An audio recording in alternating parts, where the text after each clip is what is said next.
नमस्कार प्यारे बच्चों, महर्षि कंप्यूटर एजुकेशन यूट्यूब चैनल पर आपका स्वागत है। प्यारे बच्चों, जब आप कंप्यूटर को पावर ऑन करने के बाद आपके मॉनिटर की जो पहली स्क्रीन आपके सामने आती है, जैसा कि आप यहाँ देख पा रहे हैं कि ये पूरी स्क्रीन जो आप यहाँ नजर डाल के देखें, तो बच्चों इसी स्क्रीन को हम लोग डेस्कटॉप के नाम से जानते हैं, या सीधी भाषा में बोले हम लोग DESKTOP।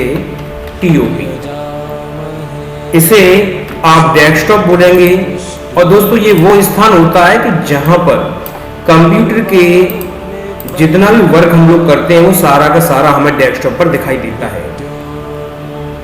बच्चों, डेस्कटॉप के अलावा इस डेस्कटॉप के ऊपर जो आप छोटे छोटे चिन्ह दिखते हैं, जैसे कि आप ये जितने भी चिन्ह ये है आपके सामने, इसके अलावा ये चिन्ह है आपके सामने, इसके अलावा ये चिन्ह है आपके सामने। तो दोस्तों जितने भी आप ये चिन्ह यहाँ देख पा रहे हैं, यहाँ ये सारे के सारे आपके आइकन्स के नाम से जाने जाते हैं। दोस्तों आप डेस्कटॉप पर जो आइकन देते हैं, ये आइकन आपको 3 रूपों में पाए जाते हैं। 3 रूप कौन कौन से हैं मैं आपको बता देता हूं। सबसे पहले अगर आइकन की बात करें हम, तो सबसे पहले आपको जो आइकन मिलता है उसे हम लोग बोलते हैं फोल्डर। दूसरा आइकन जो हमें मिलता है वो मिलता है शॉर्टकट। और तीसरा जो आइकन होता है उसे आप सीधी भाषा में प्रोग्राम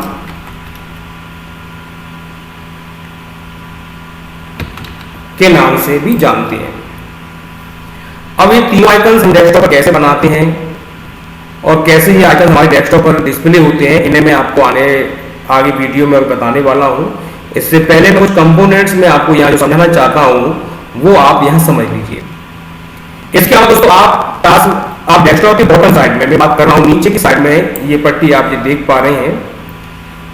इस पट्टी को दोस्तों हम टास्क बार के नाम से जानते हैं।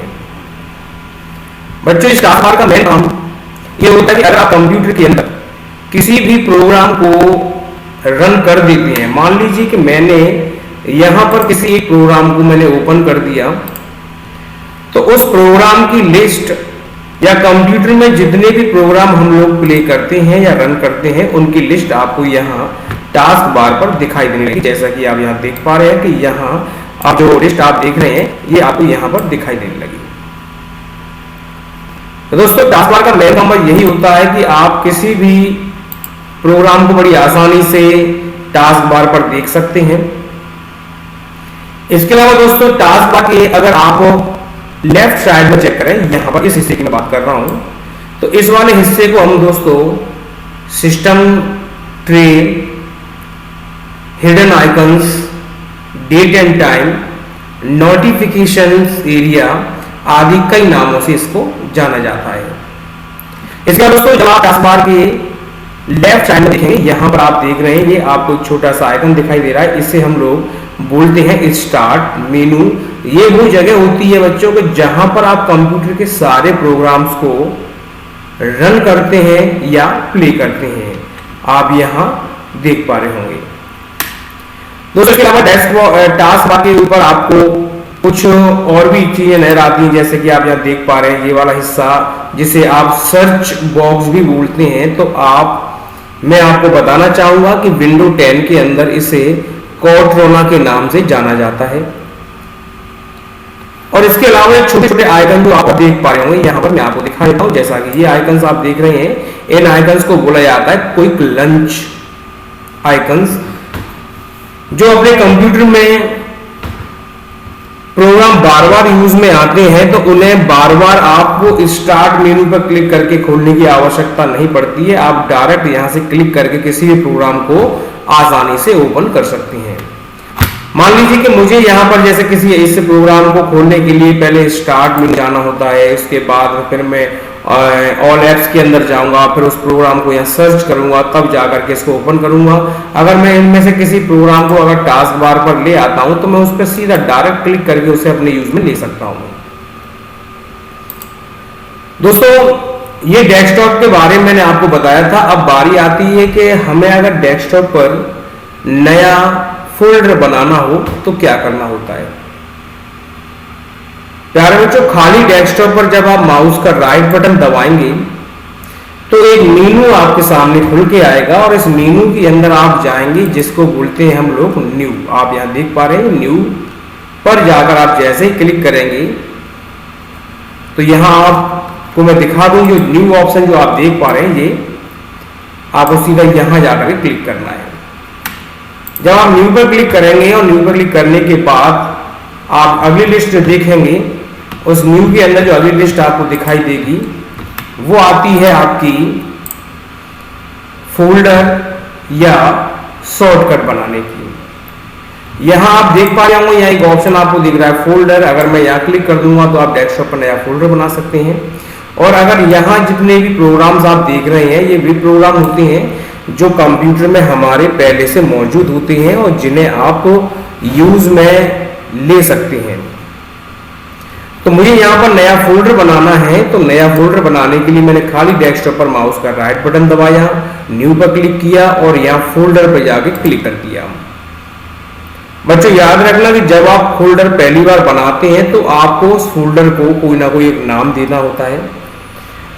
अगर आप उसको नाम नहीं देंगे तो वो नाम ऑटोमेटिक ही उसका ले लेता है। जैसे अगर आपने पहली बार फोल्डर बनाया तो उसका नाम देगा न्यू फोल्डर, दोबारा बनाया तो न्यू फोल्डर 2, न्यू फोल्डर 3, इस तरीके से वो सीरीज बनाता हुआ जाएगा। और अगर आपने नाम चेंज कर दिया, मैंने लिख दिया कि माई पर्सनल डेटा के नाम से मैंने यहां पर एक ये फोल्डर मैंने बना दिया। और दोस्तों आप इस फोल्डर को माउस से दबा के कहीं पर भी अपनी इच्छा अनुसार कहीं भी ड्रैग करके आप आसानी से इसको रख सकते हैं, जैसा कि मैं आपके सामने यहां ड्रैग करके रख रहा हूं। अब आती बारी दोस्तों शॉर्टकट। शॉर्टकट क्या होता है, ध्यान रखना कि अगर आप कंप्यूटर में किसी प्रोग्राम को यूज करते हैं जिसे बार बार ओपन करने के लिए आपको थोड़ी सी मेहनत करनी होती है, जैसे कि आप स्टार्ट क्लिक कर रहे हैं, फिर स्टार्ट पे जाके ऑल एप्स पे जाएंगे, ऑल एप्स पे जाने के बाद उस प्रोग्राम को यहाँ सर्च करेंगे कि कौन सा प्रोग्राम आपको ओपन करना है। तो मैं यहाँ जाकर के जैसे यहाँ क्लिक करूंगा, क्लिक करने के बाद मैं किसी जिस प्रोग्राम को, मान लीजिए कि मुझे MS वर्ड को ओपन करना है, तो फिर मैंने जाके यहाँ क्लिक किया, तब जाकर के वो प्रोग्राम यहाँ पर आपके सामने रन होकर के या ओपन होकर के आता है।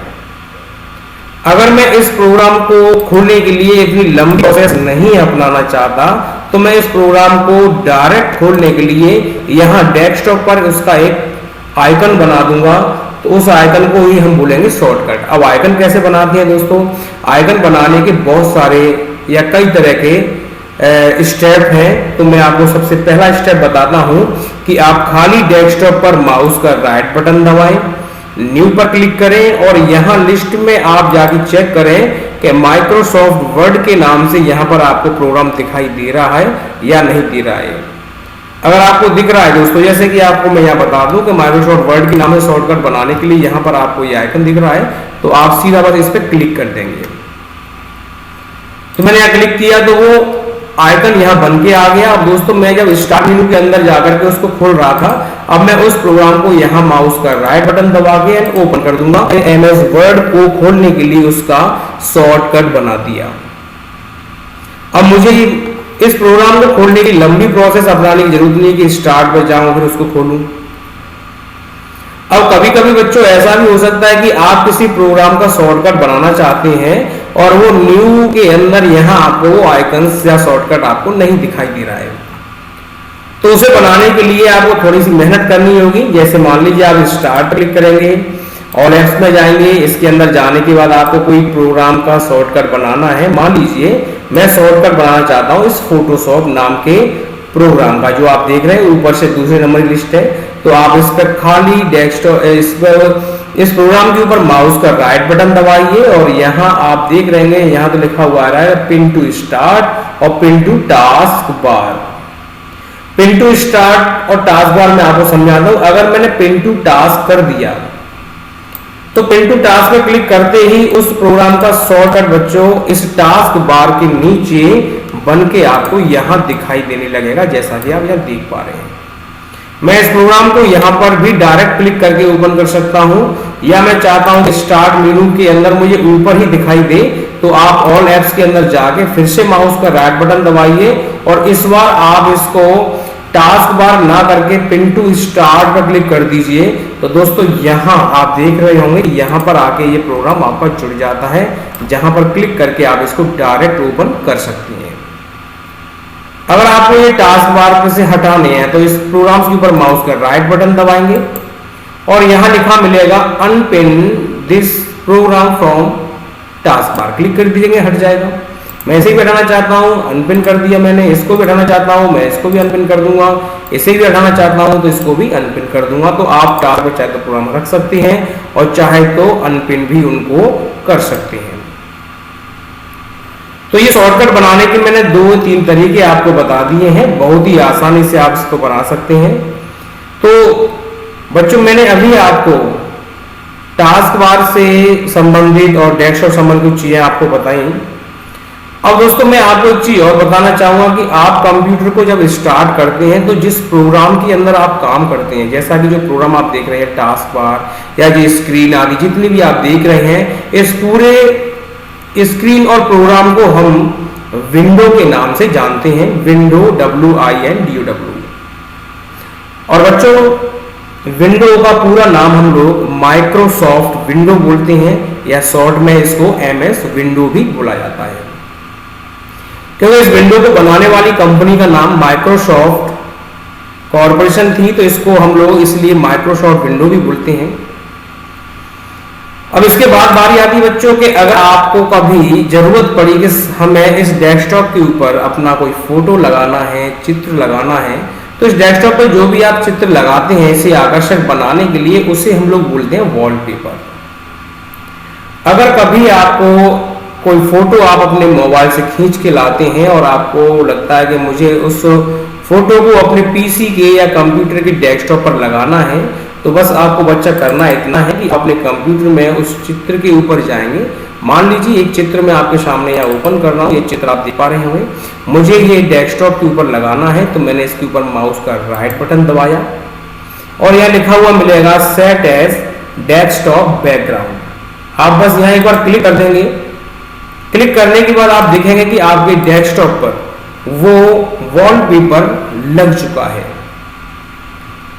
अगर सवाल उठता है कि सर हमें अगर ये वॉलपेपर हटाना हो तो फिर से दोस्तों आपको माउस का राइट बटन दबाना है, पर्सनलाइज में क्लिक करना है और यहां आपको बहुत सारे वॉलपेपर, थीम्स आदि नजर आ जाएंगी। तो यहां आप किसी भी पिक्चर या थीम पर जाकर क्लिक कर दें तो वो पिक्चर इजीली आपके डेस्कटॉप से सेव हो चुकी है।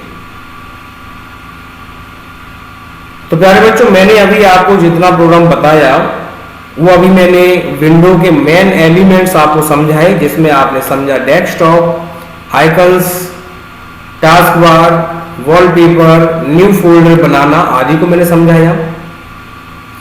अब दोस्तों मैं आपको उन आइकन्स के बारे में बताना चाहूंगा कि डेस्कटॉप पर आपके कुछ आइकन्स ऐसे होते हैं कि जो वर्ल्ड के किसी भी कंप्यूटर में आप चले जाना वो आइकन आपको अनिवार्य रूप से मिलेंगे, जिसमें पहला आइकन आता है, सबसे नंबर 1 आइकन जो हमारा होता है वो होता है रिसाइकिल बिन। रिसाइकिल बिन को बच्चों कंप्यूटर का कचरा पात्र भी बोला जाता है। अब इसका यूज ये है दोस्तों, आपको अगर कंप्यूटर में कभी कोई प्रोग्राम पसंद नहीं आता है, कोई आइकन या फोल्डर या फाइल आपने कोई बना रखी है, आपको लगता है कि मुझे उसका यूज नहीं है, तो आप उस पर जब क्लिक करके आप उसको डिलीट कर देंगे। कीबोर्ड से आप डिलीट कर सकते हैं या माउस का राइट बटन दबा करके भी आप उसे डिलीट कर सकते हैं। तो दोस्तों कंप्यूटर में विंडो के अंदर ये सुविधा होती है कि अगर आप किसी आइकन को डिलीट करते हैं, किसी फाइल को हटाते हैं या डिलीट करते हैं, तो वो कंप्यूटर में से डायरेक्ट नहीं हटता है, वो सबसे पहले डिलीट होकर के रिसाइकिल बिन के अंदर स्टोर होता है। तो जैसे हमने अभी जो फाइल डिलीट मारी थी वो यहां पर आ जाती है। अब ये डिलीट क्यों नहीं होती है? मान लीजिए कि मैंने किसी प्रोग्राम को, या मान लीजिए कि ये एक प्रोग्राम या फाइल आपके सामने है, ये मेरे काम की फाइल है और मैंने किसी कारणवश गलती से इसको यहाँ से डिलीट मार दिया। अब मुझे बाद में याद आया कि भाई वो मेरे काम की थी, तो मैं रिसाइकिल बिन को ओपन करूंगा। यहाँ जो प्रोग्राम मेरे काम का था उसके ऊपर माउस का राइट बटन दबा के रीस्टोर कर दूंगा। रीस्टोर करने से ये होता है कि आपका जो प्रोग्राम जहां से आपने इसको डिलीट किया था वो वापस वहीं पर फिर से आ जाता है। तो बहुत ही अच्छी ट्रिक है दोस्तों, आपको ये याद रखनी होगी कि आपके कंप्यूटर में से कोई चीज अगर डिलीट आप गलती से कर देते हैं तो उसे आप सीधा रिसाइकिल बिन के अंदर जाके खोज सकते हैं और वहां से उस आइकन पर माउस का राइट बटन दबा के उसको रीस्टोर करके आप उसे वापस कंप्यूटर में ला सकते हैं। दूसरा मेन इंपोर्टेंट आइकन आता है जो आप देख रहे हैं, जिसे दिस पीसी के नाम से भी जाना जाता है। किसी में आपको माई कंप्यूटर के नाम से मिलेगा, किसी में यूज पीसी के नाम से मिलेगा, आदि नामों से मिलते हैं। तो बच्चों इस आइकन का यूज ज्यादातर अपने कंप्यूटर के कॉन्फ़िगरेशन, मेमोरी या ड्राइव को देखने के लिए करते हैं। मैंने जब माउस का राइट बटन दबा के इसको किया तो ओपन करने के बाद यहाँ देख रहे होंगे, ये आप देख जैसे कि आपको 4 भाग दिखाई दे रहे हैं, सी ड्राइव, ई, एफ, जी। तो दोस्तों ये मेरे कंप्यूटर मेमोरी के 4 भाग है। मेरे कंप्यूटर में जो हार्ड डिस्क लगी हुई है, मेमोरी जो लगी हुई है, उसको 4 भागों में बांटा गया है, जिसमें एक भाग को नाम दिया गया है local disk C, local disk E, local disk F, local disk G. इस तरीके से मैं उसको नाम दे रखे हैं। इसके अलावा मेरे पीसी के अंदर डीवीडी राइटर लगा हुआ है। अगर मुझे ये पता लगाना है कि मेरी ये मेमोरी 4 भागों की जो मेमोरी कितनी भरी हुई है, कितनी खाली है, दोस्तों वैसे तो डिफॉल्ट आपको ऊपर बता ही रहा है, फिर भी आप इसको देखने के लिए इसके ऊपर माउस का राइट बटन दबा के आप प्रॉपर्टी पे जाके क्लिक करते हैं। जब इतना करेंगे दोस्तों तो आपको यहां पर बता देगा कि यूज्ड स्पेस, यहां आप देख रहे हैं बाइट में अगर देखना चाहे तो बाइट में आपको यहां दिखाई दे रहा है, और जीबी में देखना चाहे तो यहां पर आपको जीबी भी दिखाई दे रहा है। यहां आपको यूज्ड स्पेस बताता है और संग में फ्री स्पेस भी बताता है। तो यहां से आप अपने हार्ड डिस्क की मेमोरी की इंफॉर्मेशन आसानी से प्राप्त कर सकते हैं। इसके अलावा बच्चों अगर इसी डेटा आइकन के ऊपर माउस का राइट बटन दबा के आप प्रॉपर्टी पर क्लिक करते हैं तो आपके कंप्यूटर का कुछ कॉन्फ़िगरेशन और भी आपको शो कराता है, जो सिस्टम की जानकारी देता है। जैसे कि यहाँ देख रहे हैं कि आपके कंप्यूटर के अंदर जो प्रोसेसर है वो कौन सी क्वालिटी का है, आपके कंप्यूटर में रैम कितनी है, ऑपरेटिंग सिस्टम कितनी बिट का यूज किया जा रहा है, आपके कंप्यूटर में पेन एंड टच का मतलब होता है कि अगर आपका कंप्यूटर टच स्क्रीन वाला है तो क्या आपके कंप्यूटर में टच पेन चालू है या नहीं चालू है, आपके कंप्यूटर का नाम क्या है, पूरा नाम क्या है, आदि की जानकारी आप यहां से बहुत आसानी से प्राप्त कर सकते हैं। तो दोस्तों मैंने 2 आइकन्स के बारे में आपको बताया। तीसरा आइकन आता है यह आप जिसे हम लोग बोलते हैं यूजर आइकन, या इसे कई कंप्यूटर में माई कंप्यूटर के नाम से, सॉरी माई डॉक्यूमेंट के नाम से भी जाना जाता है, यूजर आइकन भी नाम से जाना जाता है। तो इसके अंदर तो आप जाएंगे तो आप देखेंगे कि आप अपने कंप्यूटर का जितना भी वर्क सेव करते हैं, कंप्यूटर के अंदर फाइलों को स्टोर करते हैं, तो वो डिफॉल्ट आपका इसी प्रोग्राम के अंदर या इसी आइकन के अंदर आके स्टोर होता है। तो दोस्तों आपको अच्छी तरीके से समझ में आया होगा कि मैंने अभी आपको डेस्कटॉप के साथ साथ में इन तीनों आइकन्स के बारे में बताया। और बच्चों ये तीनों आइकन ऐसे होते हैं कि आपको वर्ल्ड के हर कंप्यूटर में देखने को मिल जाएंगे, और बाकी आइकन्स जो होते हैं वो हमारे द्वारा बनाए जाते हैं, लाए जाते हैं या क्रिएट किए जाते हैं। तो प्यारे बच्चों आशा करता हूं कि आज की इस वीडियो में आपने डेस्कटॉप के बारे में समझा और जाना कि हम कंप्यूटर जब स्टार्ट करते हैं तो हमारे सामने सबसे पहले जो स्क्रीन आती है उस किस स्क्रीन को क्या बोला जाता है और इनका यूज क्या है। तो प्यारे बच्चों अगर आपको हमारी वीडियो पसंद आई हो तो प्लीज लाइक एवं सब्सक्राइब जरूर करें। फिर मिलते हैं हम एक नई वीडियो के साथ में कुछ नया टॉपिक लेकर के। जब तक मुझे इजाजत दीजिए। नमस्कार, जय हिंद, जय भारत।